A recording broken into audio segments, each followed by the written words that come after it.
Over the last couple of years, I've been involved in a mixed methods research project which has explored the experiences of critical care and redeployed nurses during the COVID-19 pandemic. A model of occupational stress, the job demand resources model, informed the design of a survey and provided a framework for the questions and analysis of the interviews. In total, 461 critical care nurses and 200 redeployed nurses completed the survey, and 28 critical care and 16 redeployed nurses were interviewed. We found that nurses were at a significant risk of psychological distress, burnout, emotional exhaustion, and around 30% had concerning symptoms of post-traumatic stress. They reported a reduction in care quality, patient safety, and worryingly 28% indicated that they were planning to change jobs in the next year. Wellbeing resources that had been implemented were described, but there were difficulties with accessing them, and that limited their value. The deductive nature of the framework analysis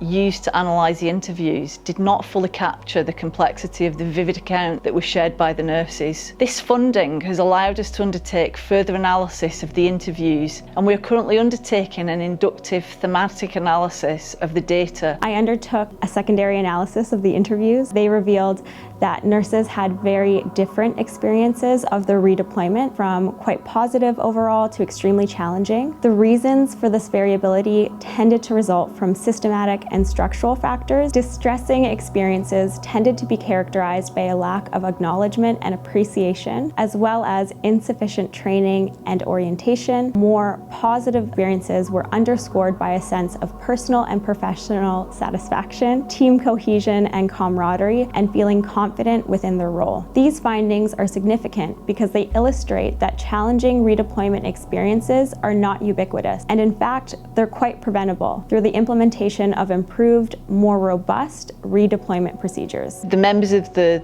wider research team were really struck by what were quite harrowing and vivid descriptions. The experiences that they'd had at the outset of the pandemic and through those subsequent waves has stayed with them. A lot of people were talking about leaving nursing as a profession, and there were redeployed nurses that we talked to who had been really quite traumatised by the experience, but had gone back to their normal day job and found it at times quite isolating because they were unable to speak to people who'd been through the similar situation. And so although the nurses who worked together in critical care had the camaraderie and have been able to continue to work and have the support of each other, for those redeployed nurses moving back into other areas of the hospital, they actually haven't had that ongoing support. And as a team, we very much felt that ensuring that the voices of those individuals is heard is really, really important. Although the pandemic is seen as over, the enduring impact of that on a lot of these individuals is still very real. And what we hope moving forward is that the findings will be able to inform developments in practice in terms of overall management, about what are the kind of optimal processes, what is the